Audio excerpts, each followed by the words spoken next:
अयोध्या में श्री राम मंदिर की प्राण प्रतिष्ठा हुई थी, वैसे ही आज हमारी दिवाली मनाई जा रही है। हमारे मोदी जी प्रधानमंत्री बने। देखिए दूर तक आप देखेंगे तो लोगों का हुजूम यहाँ ऊपर पड़ा है और लोग चले आ रहे हैं और यही बस वजह है कि इंतजार था लोगों को कि कब यहाँ पर जश्न का माहौल शुरू होगा। और तस्वीरों में आप देख सकते हैं यहाँ पर बीजेपी कार्यालय के बाहर जबरदस्त आतिशबाजी की जा रही है और कुल मिलाकर ये है कि लोगों में जबरदस्त उत्साह है इस जीत को लेकर। कैमरामैन संजीव सिन्हा के साथ स्टार जैन, IBC 24, नई दिल्ली।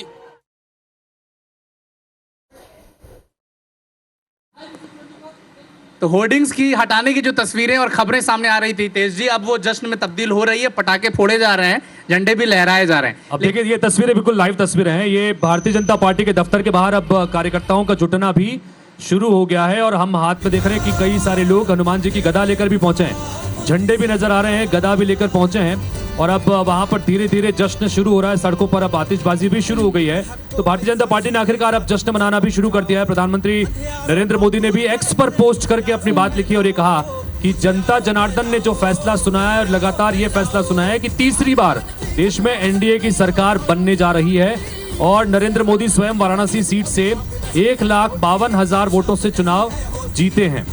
हितेश जी, लेकिन ये जो कंफर्मेशन है, ये जो जश्न है, ये जो झंडे हैं, ये जो गदे हैं जो नजर आ रहे हैं, क्या ये जो दो तस्वीर आप देख पा रहे हैं, इधर नीतीश कुमार, इधर चंद्रबाबू नायडू, क्या मामला सब बातचीत ओके हो गई है? क्या उधर से अप्रूवल मिल चुका है? ये बड़ा इंटरेस्टिंग है क्योंकि इन दोनों सहयोगी दलों के सहयोग के बिना भारतीय जनता पार्टी तीसरी बार सरकार नहीं बना सकती। ये PM मोदी भी जानते हैं, ये गृह मंत्री अमित शाह भी जानते हैं और ये कांग्रेसी खेमा के नेता भी जानते हैं। इसलिए शायद प्रेस कॉन्फ्रेंस में थोड़ा इशारा कर दिया था। लेकिन लक्ष्मी जी, इन सब के बीच में ये सारी इफ्स एंड बट्स की चीजें होंगी और अगले 4-5 दिन बहुत महत्वपूर्ण रहने वाले हैं देश की सियासत में। रेड कार्पेट तैयार है निश्चित और मोदी जी का इंतजार है। ये जो मैंडेट आया है, लेकिन NDA को स्पष्ट बहुमत मिला है और हम पूरी तरह से सरकार बनाने में सक्षम है। उसके बाद भी अगर कोई और अन्य दल अगर हमारे साथ आना चाहता है तो निश्चित रूप से शामिल करेगी पार्टी और आगे बढ़ेगी। आज इस देश ने जो जनता ने हमें जनादेश दिया है उसके लिए बहुत बहुत धन्यवाद देती हूँ, मैं बधाई देती हूँ कि उन्होंने भारतीय जनता पार्टी को पहली बार भारतीय जनता पार्टी के इस खेमे के जितने नेता बैठे हैं, थोड़ी तसल्ली नजर आई इस तस्वीर के बाद लिए चुना है। नहीं, मैं आपको एक चीज स्पष्ट कर दूं। देखिए राहुल जी रिलैक्स फील कर रहे हैं थोड़ा? नहीं, मैं बिल्कुल रिलैक्स पहले भी था, रिलैक्स ही था और मैंने पहले भी कहा कि जनमत हमारे पक्ष में है।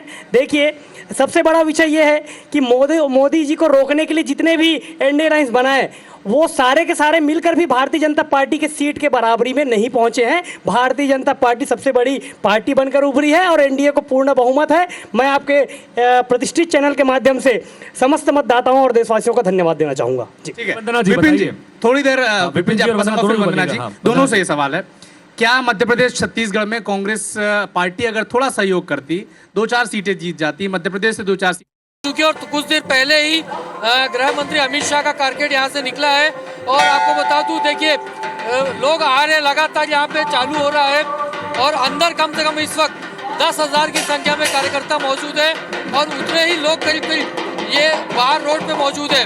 दीनदयाल उपाध्याय मार्ग है जो BJP के कार्यालय यहाँ पर है और यहाँ पर जबरदस्त उत्साह यहाँ पर दिख रहा है, चाहे पार्टी कार्यालय यहाँ पर है या फिर जश्न का जो एक्सटेंशन है वहाँ पर। तो कुल मिलाकर ये है कि एक जबरदस्त उत्साह यहाँ पर दिख रहा है और चारों तरफ मोदीमय हो गया है। शुरुआत में जरूर थोड़ा सी कार्यकर्ता में उत्साह कम था, लेकिन जैसे जैसे ये बढ़ते गया उत्साह और दुगना होते गया और अब सेलिब्रेशन की तैयारी है। यहाँ पे देखिए एक बार कंफर्म करिएगा कि क्या प्रधानमंत्री नरेंद्र मोदी भी यहाँ पर आ रहे हैं या सिर्फ अमित शाह पहुंचेंगे? एक बार कंफर्म करिएगा। और कार्यकर्ताओं को, देश की जनता को संबोधित भी करेंगे।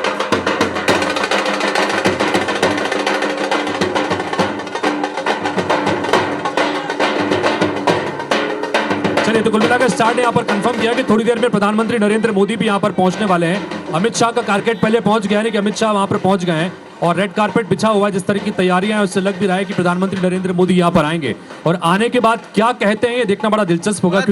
क्योंकि हर बार 2014 के बाद भी, 2019 के बाद भी समय लगभग यही होता था, बीजेपी दफ्तर में पहुंच जाते थे और ये पहला मौका होगा पिछले 3 चुनाव के दौरान कि जहां पर फुल मैंडेट नहीं मिला है अकेले भारतीय जनता पार्टी को, तो ऐसे में आकर नरेंद्र मोदी क्या कहते हैं अपने कार्यकर्ताओं।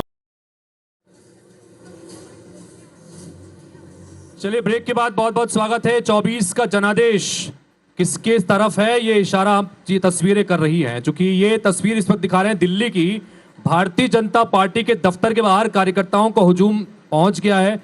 झंडे नजर आ रहे हैं, हाथ में हनुमान जी वाली गदा नजर आ रही है कई कार्यकर्ताओं के, और रेड कारपेट बिछा है। अभी अमित शाह पहुंच चुके हैं, थोड़ी देर में प्रधानमंत्री नरेंद्र मोदी का यहां पर इंतजार है। देखिए चुनाव के नतीजे बड़े रोचक हैं अविनाश, क्योंकि हमारे दो संवाददाता इस वक्त दिल्ली में है, एक कांग्रेस मुख्यालय में और एक भारतीय जनता पार्टी के मुख्यालय में, और नतीजे ऐसे हैं कि दोनों ही मुख्यालयों में खुशी मनाई जा रही है, जश्न मनाया जा रहा है। ये बड़ा दिलचस्प है, इस बार बड़ा रोचक परिणाम निकल के सामने आए। ठिंगड़े जी क्या कहेंगे परिणामों को देख के? इसके पहले भी मैंने कहा कि कांग्रेस की खुशी जो है वो कांग्रेसियों से पूछनी चाहिए, क्योंकि स्पष्ट बहुमत एनडीए को दिखाई दे रहा है। अब आने वाले समय में किस तरह कि लोग नेता जो है पाले बदलते हैं, क्या करते हैं, लेकिन ये है कि चंद्रबाबू नायडू शुरू से एनडीए के साथ में हैं और बिहार से नीतीश बाबू शुरू से एनडीए के साथ क्या में जो हैं। गठबंधन हुआ था उससे पहले जो अमित शाह ने उनके लिए कहा था वो याद रखे जाएंगे? देखिए, अगर याद रखे जाते तो गठबंधन क्यों होता? गठबंधन तो तो है आंध्र साथ प्रदेश में। को स्पेशल राज्य और का रखा है। दर्जा देने की जो ऑफर भी कर दिया गया है कि वो अगर आप हमारे साथ में आते हैं इंडिया गठबंधन में तो वो भी किया जाएगा। मैं सबसे महत्वपूर्ण बातें बता रहा हूँ कि अब वास्तविक गठबंधन की सरकार बनेगी और इस तरह के बहुत से दबाव जो हैं वो नरेंद्र मोदी जी को झेलने पड़ेंगे, लेने पड़ेंगे। आंध्र प्रदेश को विशेष राज्य का दर्जा या बिहार को विशेष राज्य का दर्जा, इसके पहले जो दो सरकारें थी, जितने महत्वपूर्ण विभाग थे वो भारतीय जनता पार्टी के दिग्गज नेताओं के पास में थे, उसमें भी आपको देखने मिलेंगे कि बहुत से परिवर्तन होंगे, पोर्टफोलियो में कुछ- बदलाव। तो बिहार और आंध्र प्रदेश की भूमिका रहने वाली है। और अमित जी सबसे- अपनी बात कंप्लीट कीजिएगा। देखिए हितेश जी, जिस प्रकार से मैंने कहा ना कि भारत जोड़ो यात्रा का इसमें बहुत महत्वपूर्ण रोल है,